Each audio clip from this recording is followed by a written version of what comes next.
Assalamualaikum warahmatullahi wabarakatuh. Alhamdulillahi rabbil alamin. Wassalatu wassalamu ala ashrafil anbiya'i wal mursalin Sayyidina wa maulana Muhammadin wa ala alihi wa sahbihi ajma'in, amma ba'd. Ma'asyiral muslimin wal muslimat, Majlis subuh rahimakumullah. Alhamdulillah, bersyukur kehadirat Allah Subhanahu wa taala. Subuh hari ini Allah Subhanahu wa taala limpahkan kepada kita nikmat hidayah, nikmat sehat, sehingga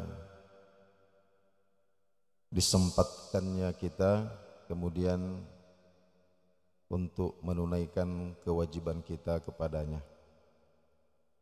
Hadirin hadirat sidang jamaah subuh rahimakumullah. Ada sebuah kutipan di dalam kitab An-Nasaihul Ibad bahwa ada 4 perkara dari diri manusia yang mau tidak mau pasti akan dirampas dari dirinya. Saya ulangi, ada 4 perkara dalam diri manusia, semua manusia, yang pasti akan dirampas dari dirinya tanpa terkecuali. Yang pertama adalah ruhnya akan dirampas oleh malaikat maut. Ruhnya akan dirampas oleh malaikat maut. Kemudian yang kedua, hartanya akan dirampas oleh ahli warisnya. Kemudian yang ketiga, dagingnya ini akan dirampas oleh cacing-cacing yang ada di dalam tanah. Kemudian yang keempat, amal-amal kebaikannya itu nanti di hari kiamat ketika Allah Subhanahu wa taala mengadili seseorang, maka amal-amal kebaikannya ini pasti akan dirampas oleh orang-orang yang pernah ia zalimi ketika hidup di dunia. Ya, inilah 4 musibah perampasan yang akan menimpa kita ini. Yang pertama, ruh kita akan dirampas oleh malaikat maut. Artinya apa? Tidak ada seorang pun manusia yang bisa memilih kapan dia mau mati. Rata-rata manusia ini dicabut nyawanya dalam keadaan belum mau mati. Itulah sebabnya kenapa orang yang sakit itu, maka yang pertama kali dia pikirkan adalah bagaimana bisa sembuh. Padahal ketika orang sakit kemungkinan itu ada 2. Yang pertama sembuh, yang kedua mati. Tapi orang ketika sakit yang ditunggu-tunggu cuma 1, yaitu kesembuhan. Hanya orang-orang yang terpilih yang kemudian juga menyiapkan tempat di dalam hatinya bahwa saya sedang sakit, boleh jadi saya sembuh, tapi mungkin lebih besar kemungkinan saya akan mati. Lalu kemudian dia menyiapkan dirinya. Oleh karena itu baginda Nabi SAW sebutkan bahwa termasuk orang yang sembrono kalau sudah sakit selama 3 hari belum menulis surat wasiat. Ini sabda Nabi SAW. Termasuk orang yang sembrono kalau sudah sakit 3 hari belum menulis surat wasiat. Jadi ruh kita ini. Kecuali orang-orang yang dipilih oleh Allah Subhanahu wa taala. Baginda Nabi sallallahu alaihi wasallam ketika menjelang wafat, dalam suatu riwayat itu malaikat maut itu mau masuk ke rumahnya Nabi sallallahu alaihi wasallam, sungkan, Pak.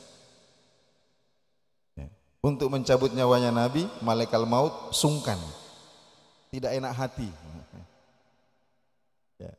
Sampai kemudian malaikat Jibril alaihissalam turun, kemudian masuk ke dalam rumah Nabi sallallahu alaihi wasallam, kemudian mengatakan kepada Nabi, "Ya Rasulullah, sesungguhnya Israel minta izin di depan pintu, dia ingin masuk." Jadi ini Pak, satu-satunya rumah yang akan dimasuki oleh malaikat mautnya minta izin, itu cuma rumahnya Nabi. Kalau rumah kita ini insya Allah malaikat maut tidak perlu izin, tidak ada kulunuhunnya, ya masuk saja. Tapi mau masuk ke rumah Nabi ini minta izin dulu.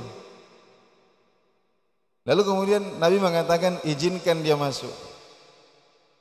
Kemudian Israel mengatakan kepada Nabi, "Ya Rasulullah, sesungguhnya saya diutus membawa satu tugas, yaitu mencabut nyawamu jika engkau berkenan."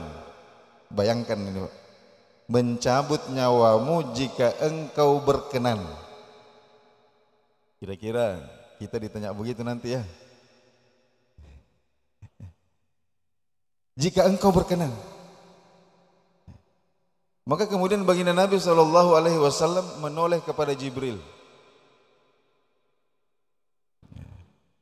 Bagaimana Jibril? Maka Jibril mengatakan, "Ya Rasulullah, sesungguhnya Allah penciptamu sudah sangat rindu ingin bertemu denganmu." Maka kemudian baginda Nabi sallallahu alaihi wasallam mengatakan, "Ilar rafiqil a'la." Saya sudah rela untuk bertemu dengan teman. Ar-rafiq itu teman.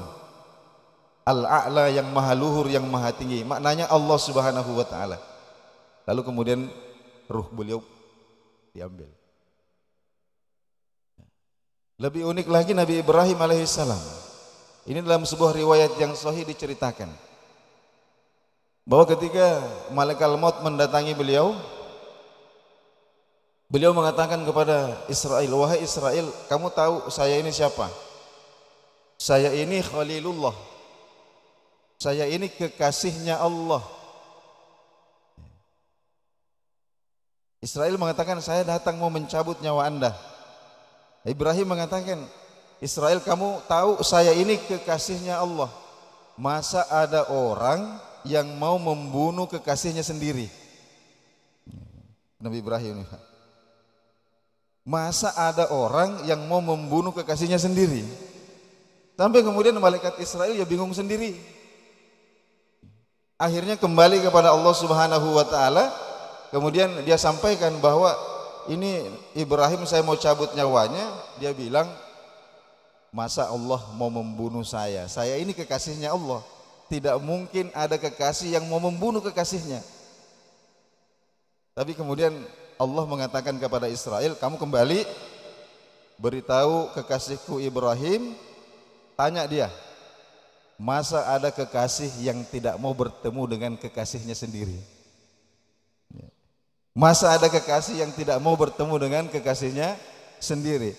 Akhirnya kemudian Israel datang dan menyampaikan itu kepada Nabi Ibrahim.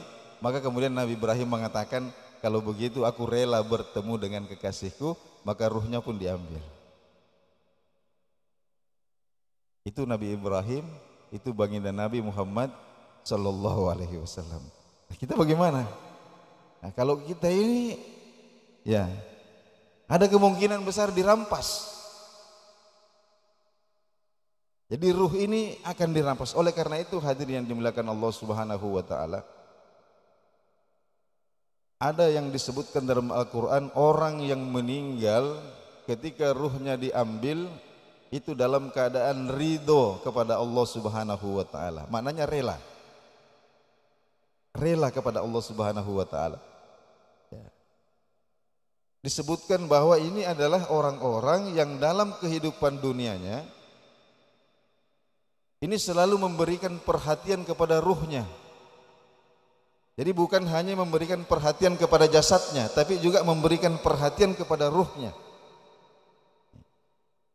Jadi ketika memberikan nafkah, yang dia berikan nafkah itu bukan cuma badan kasarnya ini, tapi dia juga berikan nafkah kepada ruhnya. Karena ruh dengan jasad kita ini asalnya berbeda, kebutuhannya juga berbeda. Jasad kita ini dari tanah, maka untuk melangsungkan kehidupannya, menjalankan fungsinya, dia membutuhkan hal-hal yang juga berasal dari tanah. Tapi karena ruh kita ini berasal dari langit, maka yang dia butuhkan untuk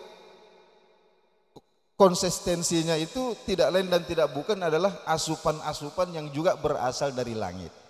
Jadi hakikatnya semua perintah-perintah Allah Subhanahu wa taala yang barangkali kita tidak merasakan manfaatnya secara duniawi.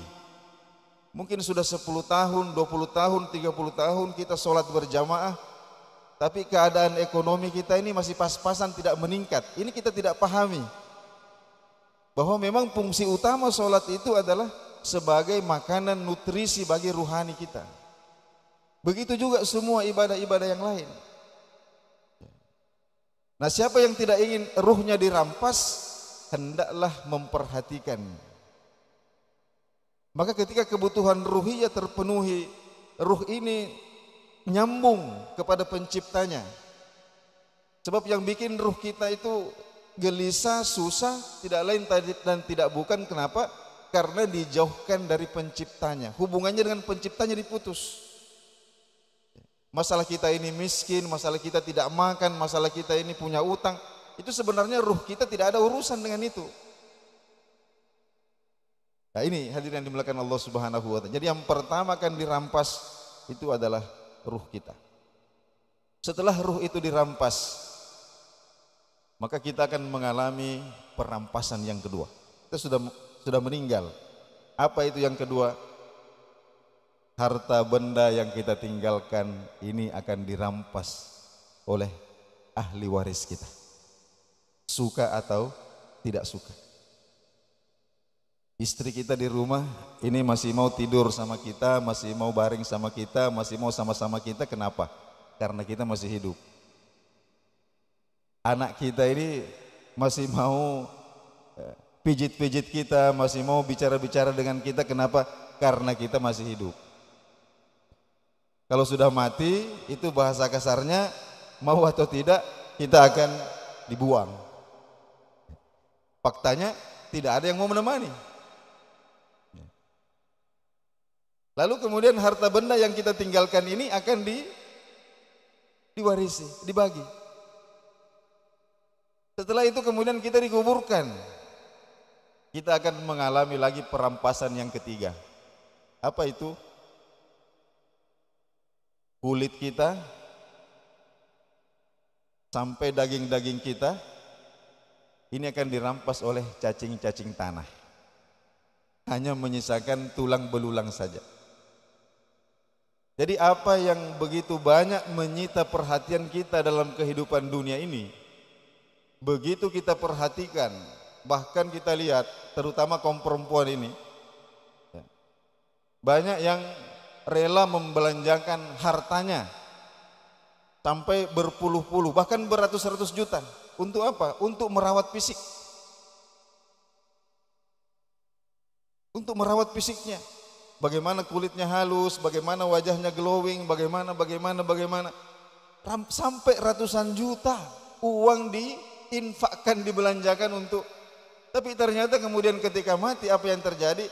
Ini hanya akan menjadi makanan bagi cacing, mau atau tidak, kecuali orang-orang tertentu.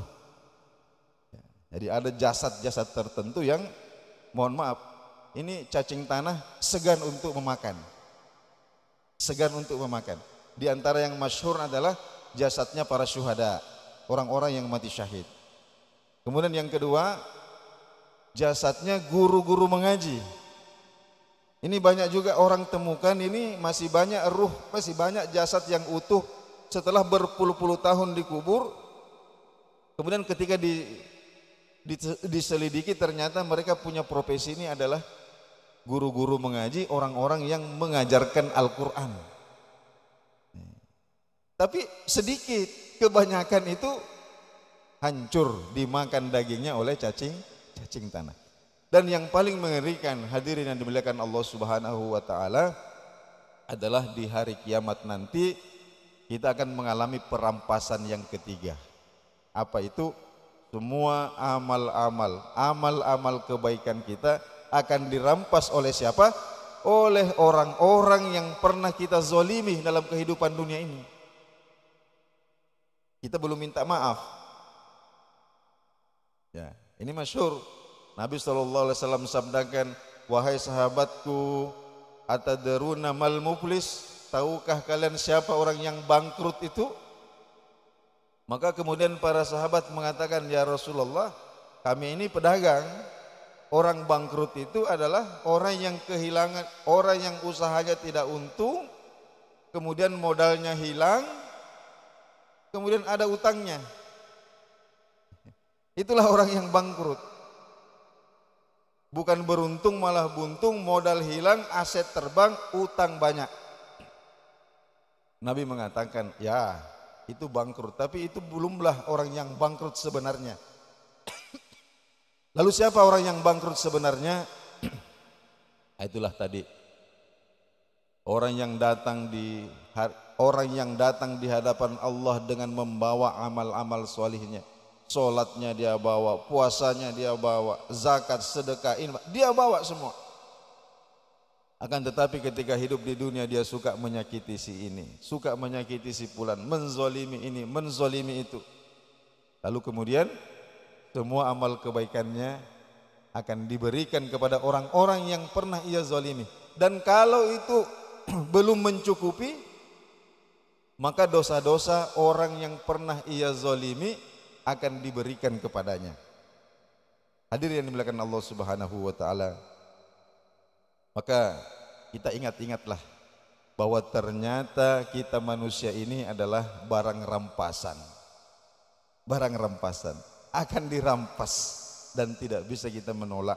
Oleh karena itu, hadirin yang dimuliakan Allah Subhanahu wa taala, kita senantiasa dalam kehidupan yang kita tidak tahu berapa lama lagi ini, mari kita perbaiki hubungan kita dengan Allah Subhanahu wa taala, juga memperbaiki hubungan kita dengan sesama makhluk Allah Subhanahu wa taala.